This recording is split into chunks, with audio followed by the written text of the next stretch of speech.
Finalmente vamos a hacer algunos ejercicios que nos faltan realizar de modulación angular, de acuerdo a la guía. Vamos a hacer el ejercicio número 9, que es diseñar un modulador de FM por el método indirecto o método Armstrong con W igual a 10 kHz, o sea, la frecuencia más alta de la modulante, la señal modulante o señal mensaje 10 kHz, de la relación de desviación 5, la frecuencia portadora 915 MHz a la salida, y el valor de la portadora del modulador PM F1 igual a 500 kHz. Bien, me pide haya el número de triplicadores necesarios en la etapa de multiplicación de frecuencia, de forma de que la frecuencia del oscilador local tiene que ser menor que 200 MHz. Hallar el valor de la frecuencia del oscilador local, que por supuesto tiene que ser menor que 200 MHz. Y demostrar en un diagrama espectral explicativo que cumple, o sea que si yo pongo la frecuencia del oscilador local, va a producir esta frecuencia a la salida, va a ser FC igual a 915 MHz. Espectralmente, o sea, la señal original en la frecuencia original convolucionada con la frecuencia del oscilador local, tendríamos que sacar la señal final, suma y diferencia, una de las dos tendría que estar en 915 MHz. Finalmente, el punto C es calcular el ancho de banda de salida del modulador PM, o sea, de la primera etapa de modulación en banda angosta, y el ancho de banda de transmisión. Bueno, vamos a hacer el ejercicio. El ejercicio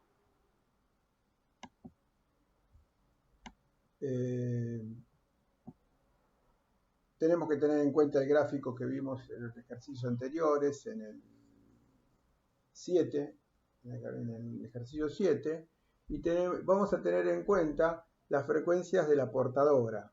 Vieron, en el ejercicio 7 lo que teníamos en cuenta era el delta F. El delta F final, necesitamos un delta F de 75 kHz, y bueno, inicialmente tenía un delta F de 150 Hz. Entonces, bueno, pero acá no me dice el delta F. El D ya está fijado, la relación de desviación ya está fijada en 5. Entonces, lo que tengo que acá, la variación acá es de F1, que es 500 kHz, la tengo que llevar a 915 MHz. O sea, cada uno de estos ejercicios hay que analizar qué es lo que quiero lograr con ese multiplicador, ¿no? Bueno, entonces mi problema acá es este. ¿Ven? Yo con el multiplicador, por supuesto, se va a multiplicar el delta F, pero lo que me están dando, de acuerdo a los datos que me dan en este problema, lo que me dicen es la frecuencia inicial es 500 y la frecuencia final es 915. Si me dirían que yo tengo un delta F1 de tanto y tengo que tener un delta F final, entonces, bueno, probablemente tenga que multiplicar por delta F, que es el caso del ejercicio 7. En este caso, tengo que trabajar con las frecuencias portadoras. Entonces, bueno, para llevar de 500 kHz a 915 MHz, necesito un multiplicador por 1830. O sea, el multiplicador n tiene que ser de 1830. Ahora, ¿cómo armo este multiplicador? Por triplicadores. Entonces, lo que me está preguntando el ejercicio es cuántos triplicadores voy a poner. Lo mismo hubiera pasado si me dicen duplicadores, pero bueno, en este caso estaría multiplicando por 2. En este caso, como son triplicadores, tendría que multiplicar por 3. Fíjense, si lo pongo un triplicador, n sería igual a 3. Si pongo dos triplicadores, sería 3 por 3, 9. N sería igual a 9. Si pongo 3 triplicadores, sería 3 por 3 por 3, sería 27. N sería, el multiplicador sería igual a 27. Si pongo 4 triplicadores, sería 3 por 3 por 3 por 3, 81. N sería 81. Ahora, mi pregunta es, ¿cuántos triplicadores necesito para alcanzar 1830?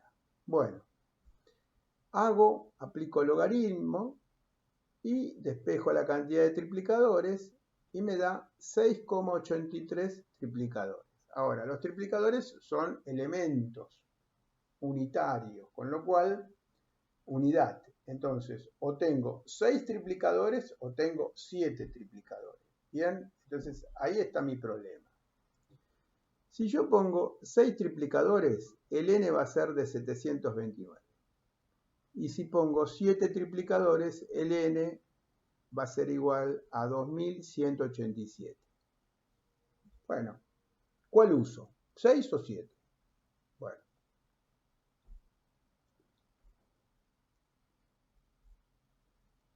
Si yo pongo 6 triplicadores, tendría 729. La frecuencia 1, 500 kHz, la multiplicaría por 729. ¿Ven? Me daría 364,5 MHz. Yo necesitaría, para después llevar esta frecuencia a la frecuencia de 915 MHz, que es la frecuencia portadora final, necesitaría un oscilador local trabajando en 550,5 MHz. Entonces, la suma de 550,5 más 364,5 me da 915. Pero como ven, el oscilador local tenía que ser menos de 200 MHz. Esta solución no sirve. Entonces voy a usar esta otra solución. A ver, con 7 triplicadores, el n va a ser 2187. 2187 por 500 kHz me da 1093,5 MHz. Y voy a trabajar con un oscilador local de 178,5 MHz. Entonces trabajo con la diferencia. ¿Ven? 1093,5 menos 178.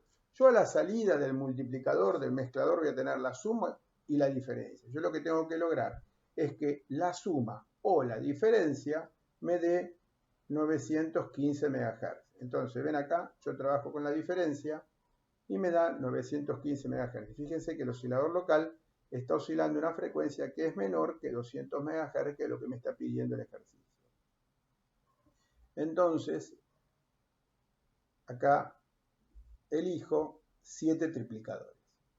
La frecuencia del oscilador local sería 178,5 MHz. ¿Ven?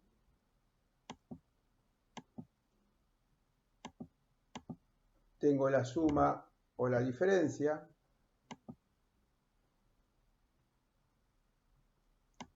Tengo la suma o la diferencia. Y bueno, y con esto tendría el ejercicio resuelto. Otro ejercicio interesante es el ejercicio 11, que no lo hicimos.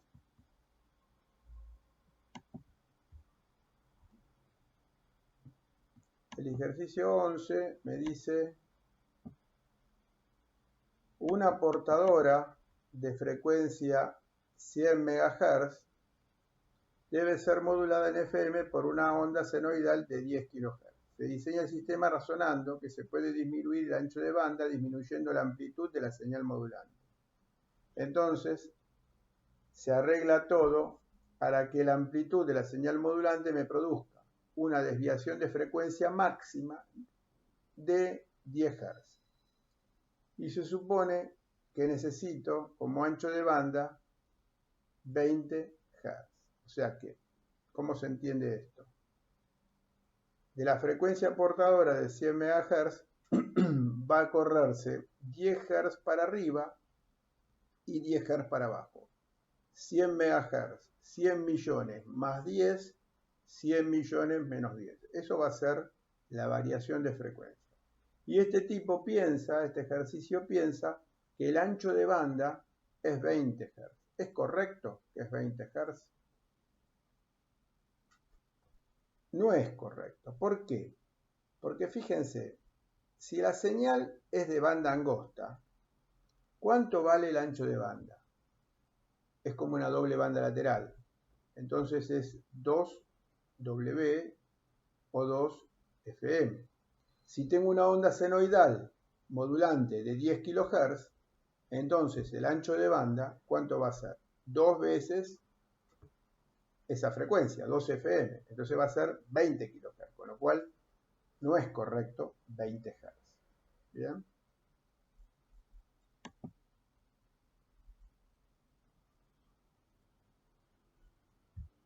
Esto lo podemos ver, a ver, bien.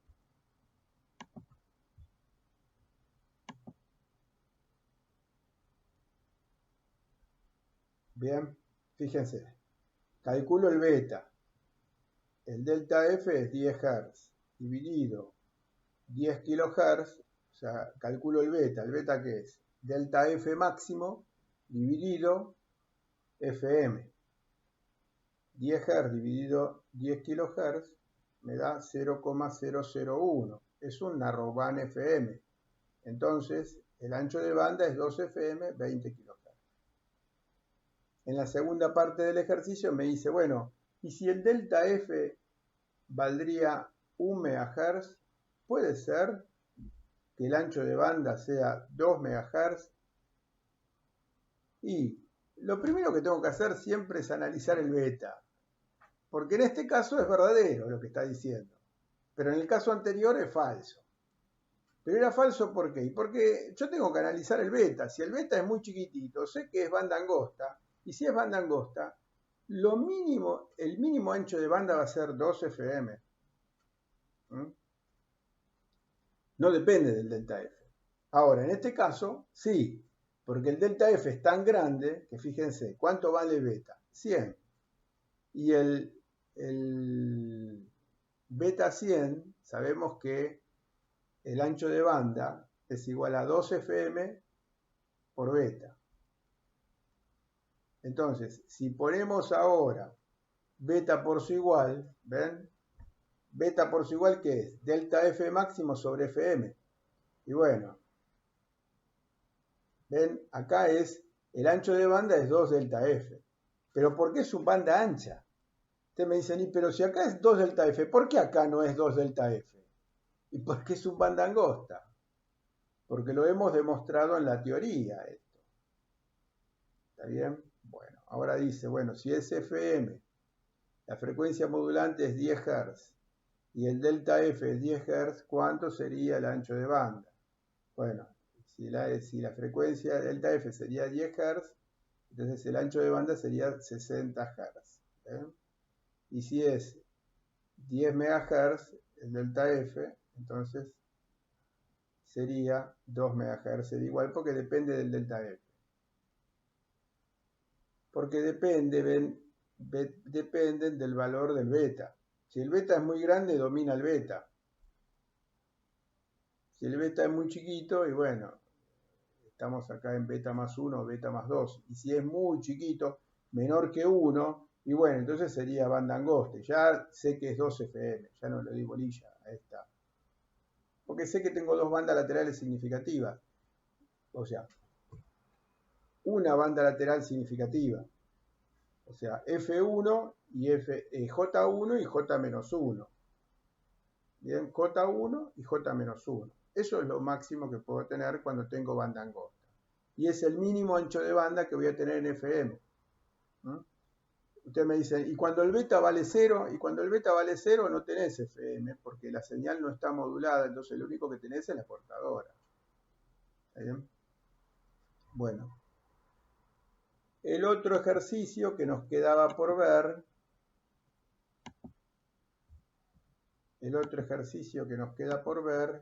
es el ejercicio. Antes de hacer el ejercicio 12, vamos a hacer un ejercicio que tiene acá, a ver si lo puedo enganchar, aquí está. Un ejercicio que no está en la guía, está en los... es un ejercicio que está en un punto doc, que yo les mando a ustedes, que se llama factor n. Está hecho, ya está el enunciado y está hecho el ejercicio. Es un ejercicio interesante porque es un ejercicio que solamente los resuelven aquellos que saben de FM y de PM. Entonces dice, mire, una señal de ángulo modulado, o sea, no se sabe si es FM o PM, tiene una desviación de frecuencia pico de 20 Hz para una señal senoidal de amplitud unitaria, o sea, cuando entra una modulante de AM igual a 1 y frecuencia 50 Hz.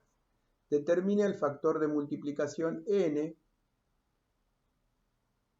necesario para producir una desviación de frecuencia delta F máximo, ¿no? Pico de 20 kHz, o sea, de 20 Hz llevarla a 20 kHz. Cuando la sinusoide de entrada tiene una amplitud unitaria, o sea, siempre AM igual a 1, y la frecuencia modulante, en vez de 50 Hz, a 100 Hz. Y la modulación de ángulos puede ser FM o PM, o sea, punto A es FM, punto B, PM. Acá tiene que ver, así como nosotros teníamos en cuenta, cuando el beta para FM tiene en cuenta la frecuencia modulante y el beta para PM no tiene en cuenta la frecuencia modulante. Bueno, acá no estamos buscando el beta. Fíjense que lo que estamos buscando es el delta F. Fíjense que el delta F para FM, disculpen, ¿cuánto vale el delta F para FM? Y AM por KF. Fíjense que si yo lo tengo que llevar el delta F de 20 Hz a 20 kHz, bien, fíjense que la amplitud AM no varió, es unitario. Lo que varió es la frecuencia de la modulante.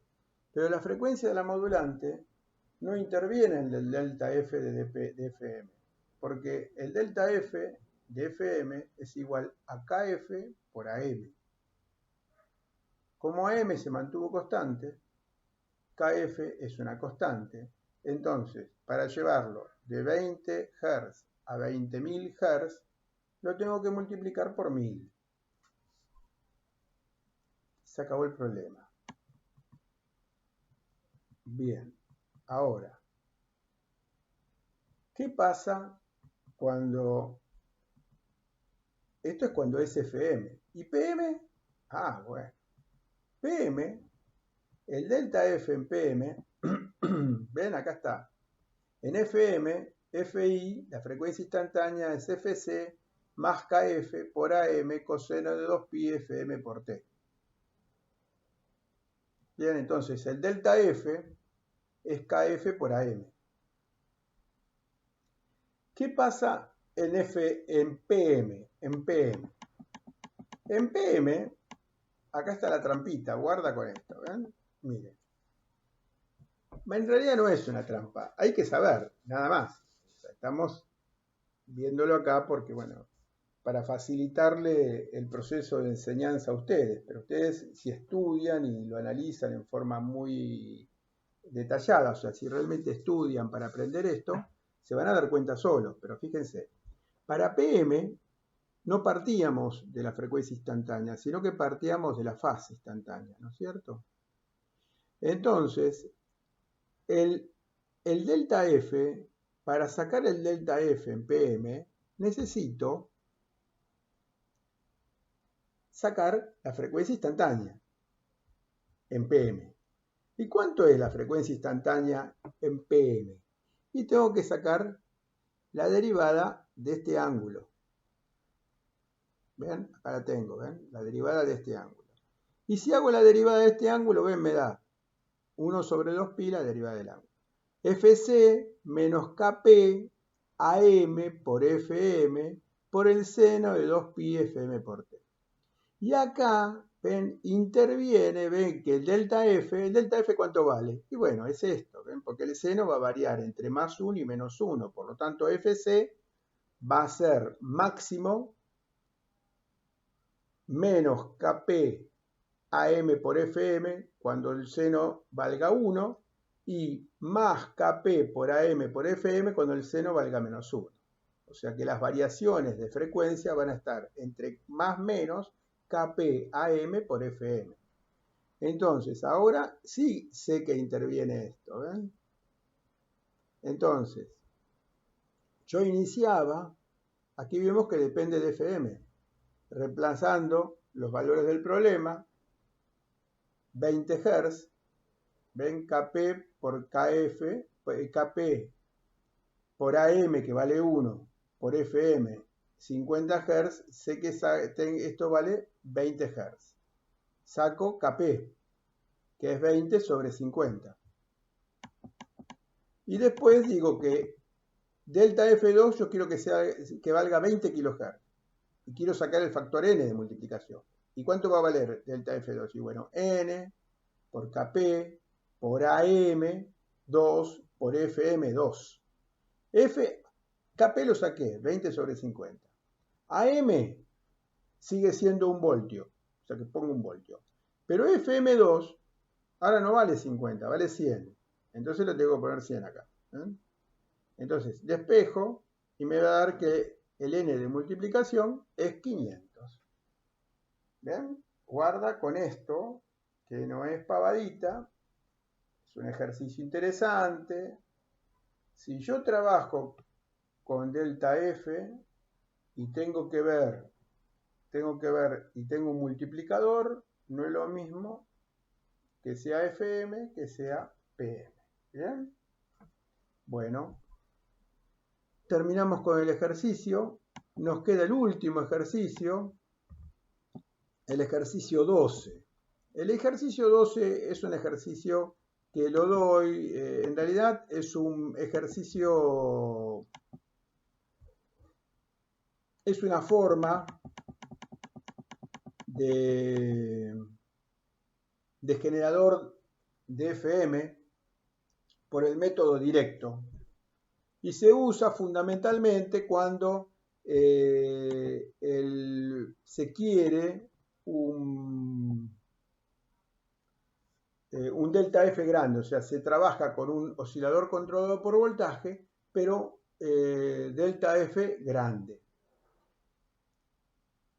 Y directamente el delta F sale del oscilador controlado por voltaje. Entonces puede ser que este oscilador tenga una variación en su frecuencia portadora. Entonces necesito algo que me controle esa frecuencia portadora. Entonces ese control de frecuencia portadora me lo va a hacer este oscilador a cristal, que va a generar una frecuencia de referencia para que siempre salga una buena frecuencia de portadora, una frecuencia de portadora justa, ¿bien? Que no varíe. Esto está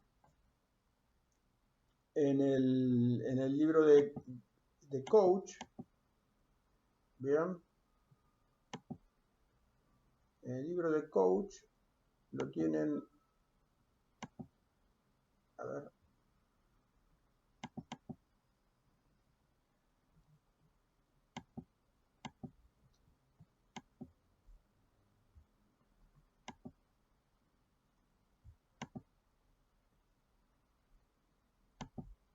si lo podemos enganchar.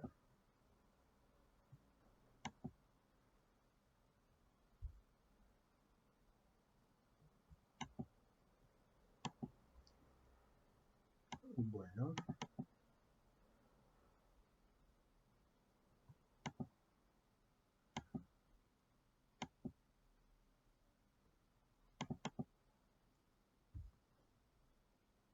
A ver si lo podemos.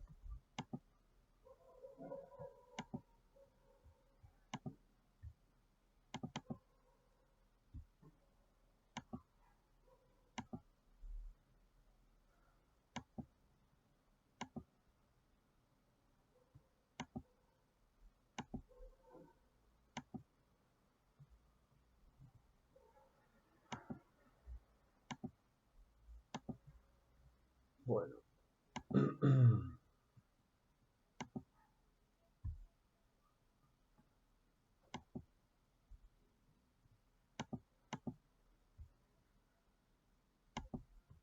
Ya la tomamos.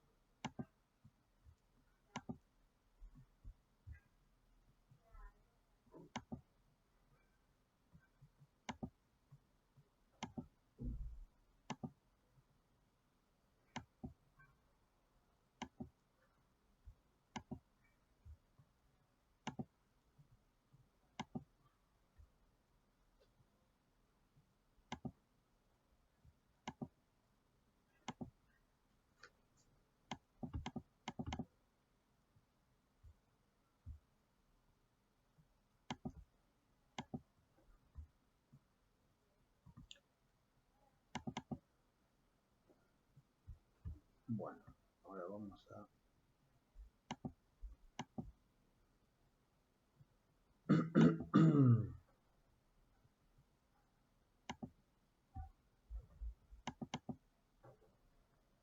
Aquí está. Muy bien. Bueno, este es el ejercicio. Acá está resuelto. Bueno, acá tenemos, está anotado acá. Entonces dice método directo con BCO, delta F grande.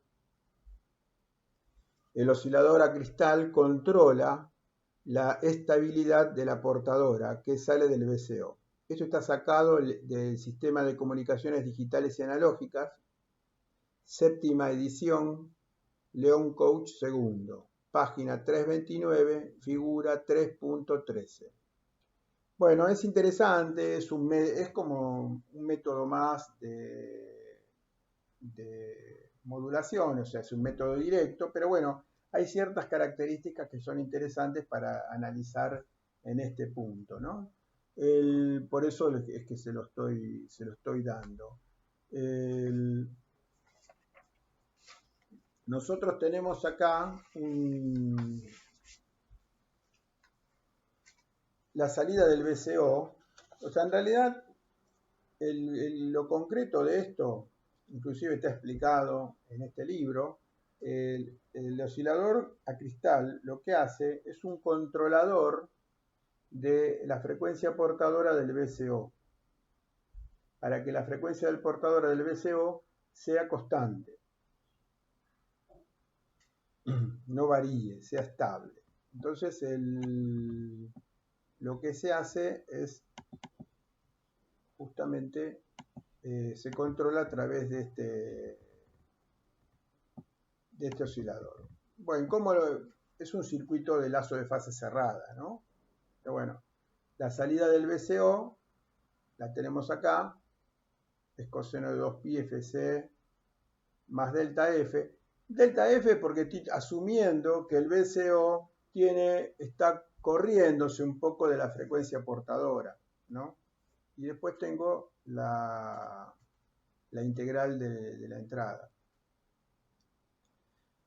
Fíjense que la entrada ahora va a ser el mensaje más un voltaje de control. ¿Cómo calculo ese voltaje de control? Bueno, acá tengo la frecuencia instantánea,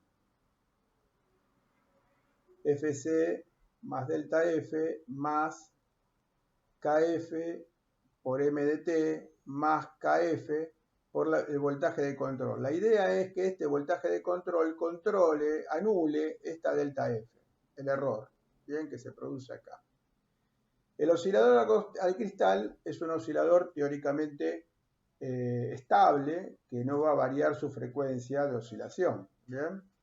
Entonces fíjense, el oscilador, el controlador por voltaje, tiene como referencia el oscilador de cristal, ¿se dan cuenta? Porque miren, el oscilador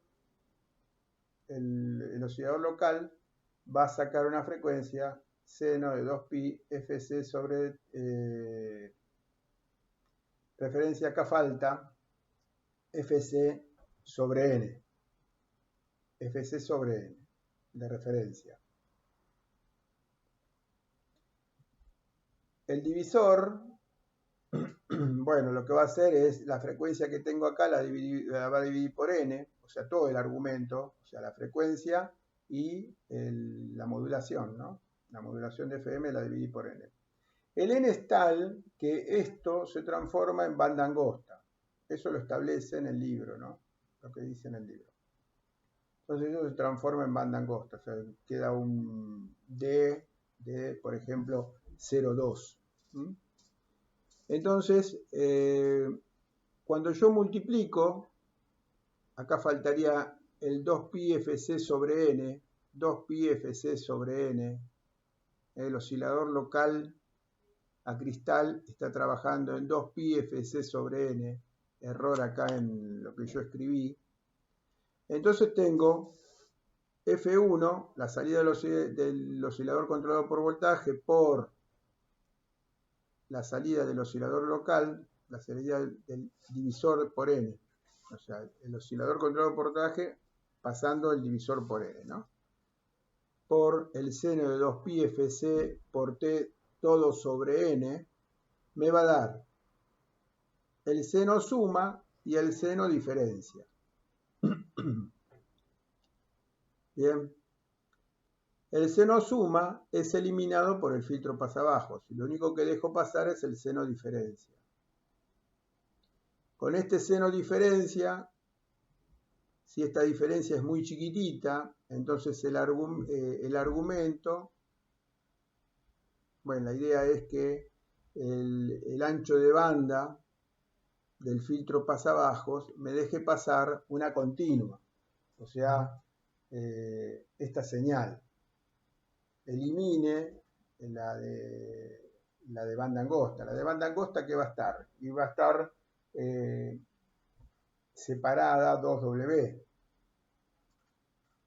Entonces, lo que va a hacer, eliminar todo lo que es, todo lo que está fuera de continua. Entonces, en este caso, yo, por ejemplo, haría un filtro pasabajos menor de 300 Hz. Porque la señal mensaje está entre 300 Hz y 8 kHz. De acuerdo a lo que dice acá, está entre 300 Hz y 8 kHz. Entonces, bueno, yo eliminaría, pondría un filtro pasabajos, de forma tal de que me deje pasar esto solo. Y como esto tiene que ser chico, porque digamos que esto de vuelta, como es un lazo de fase cerrada, PLL, está enganchado, se establece que está enganchado, o sea que empieza con una diferencia cero. Cuando esto se empieza a correr un poquitito, ya reacciona.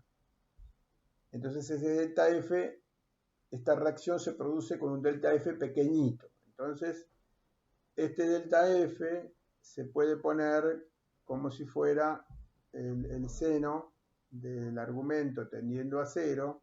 El seno es igual al argumento. Entonces puedo poner un K por delta F.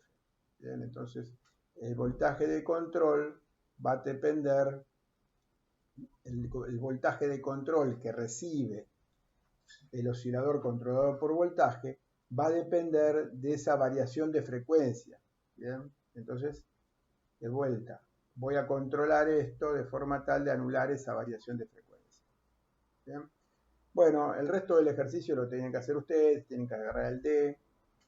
Bien, tienen que tratar de hallar el D, la variación de diferencia, que es delta F máximo dividido W.